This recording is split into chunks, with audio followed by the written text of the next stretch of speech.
अस्सलाम वालेकुम students, today we will discuss integration by parts. आज की वीडियो में हम डिस्कस करेंगे कि हम इंटीग्रेशन बाय पार्ट्स को किस तरीके से सॉल्व कर सकते हैं और कब हमें बाय पार्ट्स करने की ज़रूरत पड़ती है। जैसे कि हमने डेरिवेटिव के अंदर पढ़ा था कि अगर हमारे पास कोई भी दो फंक्शन जो है वो आपस में मल्टीप्लाई हो रहे हो तो हम क्या करते हैं, अगर हमें उनका डेरिवेटिव लेना होगा तो हम उनका डेरिवेटिव कैसे लेते थे कि जैसे मैंने दो फंक्शन लिए, एक यू ऑफ एक्स और वी ऑफ एक्स।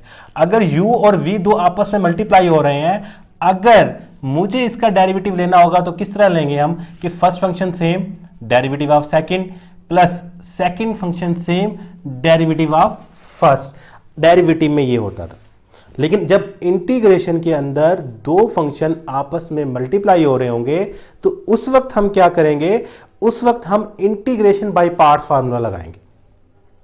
कौन सा फार्मूला लगाएंगे? इंटीग्रेशन बाय पार्ट्स फार्मूला लगाएंगे। वो होता क्या है, ये मेरे पास जो है वो इंटीग्रेशन बाय पार्ट्स फार्मूला रखा हुआ है और ये क्या है कि आपके पास दो फंक्शन है जो आपस में क्या हो रहे हैं, मल्टीप्लाई हो रहे हैं। अगर आपने इस पे फार्मूला लगाना है तो आप कैसे लगाएंगे? First function same, second function की इंटीग्रेशन, फिर जो सेकंड फंक्शन इंटीग्रेशन लेने के बाद जो भी आएगा वो क्या करेंगे हम सेम, यानी कि माइनस इंटीग्रेशन में लेंगे और सेकंड फंक्शन क्या आ जाएगा, सेम आ जाएगा। फर्स्ट फंक्शन का हम डेरिवेटिव ले लेंगे, यानी कि first function as it is, second function की इंटीग्रेशन लेंगे।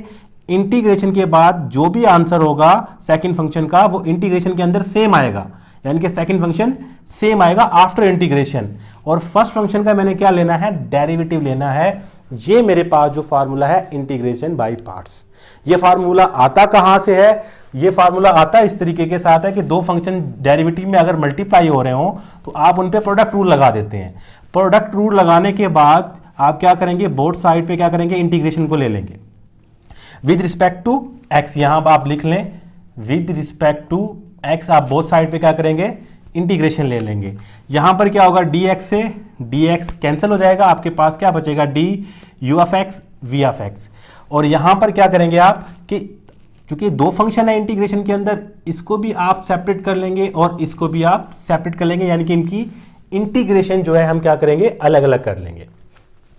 अब आप देखें कि इंटीग्रेशन अलग अलग कर ली, ये सेपरेट हो गया, यहां पे भी सेपरेट हो गया। अब मैंने क्या किया कि ये जो प्लस हो रहा था यहां पर, इसको मैं कहां ले आया, लेफ्ट साइड पर ले आया। डेरिवेटिव से इंटीग्रेशन कैंसिल हो जाता है, ये रिवर्स होते हैं एक दूसरे के, हमें अच्छे तरीके से पता है। यहां पर ये प्लस का इस तरफ आकर क्या हो जाएगा, माइनस का।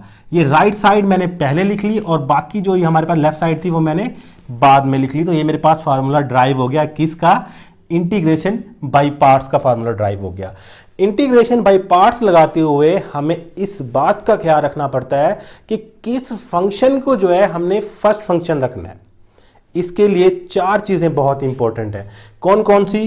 कि पहली कि आपने जब भी किसी फंक्शन को फर्स्ट रखना होगा उसके लिए जरूरी है कि आप जिस फंक्शन को फर्स्ट रख रहे हो उस फंक्शन की आपको इंटीग्रेशन ना पता हो। जैसे log ऑफ एक्स की इंटीग्रेशन मैंने अभी तक नहीं पढ़ी, intermediate level FSc level A level तक log ऑफ एक्स की हमने इंटीग्रेशन अभी तक नहीं पढ़ी। यानी कि कहीं भी अगर इंटीग्रेशन में इस तरह आ जाए फंक्शन log ऑफ एक्स या x square D of x example के तौर पर, तो आप क्या करेंगे कि log ऑफ एक्स यानी कि ऐसा फंक्शन जिसकी इंटीग्रेशन आपको नहीं पता, इसकी इंटीग्रेशन तो आपको पता है, इसकी इंटीग्रेशन आपको नहीं पता, तो आप इसको क्या करेंगे, फर्स्ट फंक्शन रख लेंगे। यानी कि फर्स्ट फंक्शन हमेशा उसको रखेंगे जिसकी इंटीग्रेशन जो है हमें ना पता हो। दूसरी कंडीशन में क्या होगा कि x की पावर कुछ भी आ जाए, इसको हम क्या करेंगे, हमेशा फर्स्ट फंक्शन लेंगे। किस सूरत के अंदर? उस सूरत के अंदर जब हमें सेकंड फंक्शन की इंटीग्रेशन पता हो। इसको हमेशा फर्स्ट फंक्शन लेंगे, कब? जब हमें सेकंड फंक्शन की जो है वो इंटीग्रेशन पता हो। जैसे आपके पास एग्जाम्पल के तौर पर आ जाता है एक्स का क्यूब और कोस ऑफ एक्स।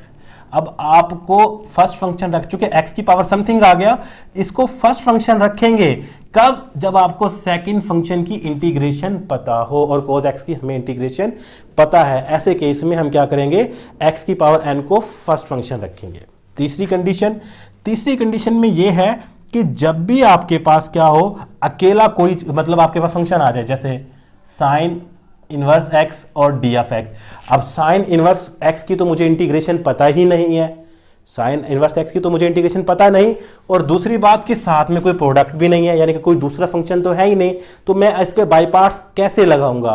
तो इसके लिए बाई पार्ट्स लगाने के लिए dx के साथ कुछ नहीं तो 1 होता है, आप यहां पर क्या लगा देंगे, 1 लगा देंगे। अब आपके पास ये दो फंक्शन बन गए, एक क्या बन गया साइन इनवर्स एक्स, और दूसरा आपके पास क्या बन गया 1dx, दूसरा फंक्शन आपके पास ये बन गया।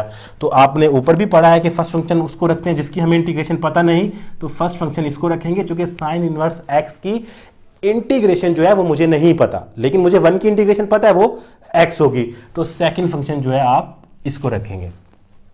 चौथी कंडीशन में क्या होगा कि जब भी आपके पास ऐसे क्वेश्चन आ जाएं कि एक्सपोनेंशियल बाहर हो और अंदर जो है फंक्शन हो और प्लस फंक्शन का डेरिवेटिव हो, प्लस क्या हो, फंक्शन का डेरिवेटिव हो, तो आप क्या करेंगे ऐसे सिचुएशन में, ऐसे केस के अंदर आप क्या करेंगे e की पावर x को मल्टीप्लाई करके इंटीग्रेशन अलग अलग कर लेंगे, और उसके बाद क्या करेंगे कि पहले फंक्शन को सेम रहने देंगे, दूसरे पे आप क्या करेंगे बाई पार्ट्स लगा देंगे या उसको इंटीग्रेट कर देंगे। ऐसे केस में आप ये करेंगे।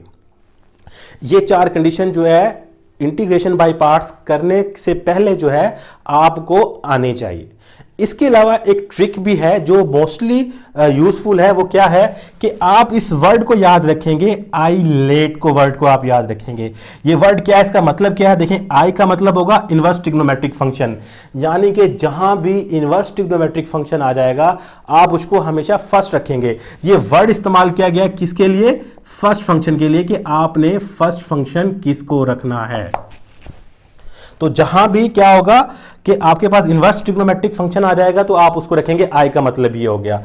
एल का मतलब होगा कि लॉगरिथम फंक्शन, जहां भी ऐसा होगा कि लॉगरिथम फंक्शन आ जाए हमेशा आप फर्स्ट उसको रखेंगे।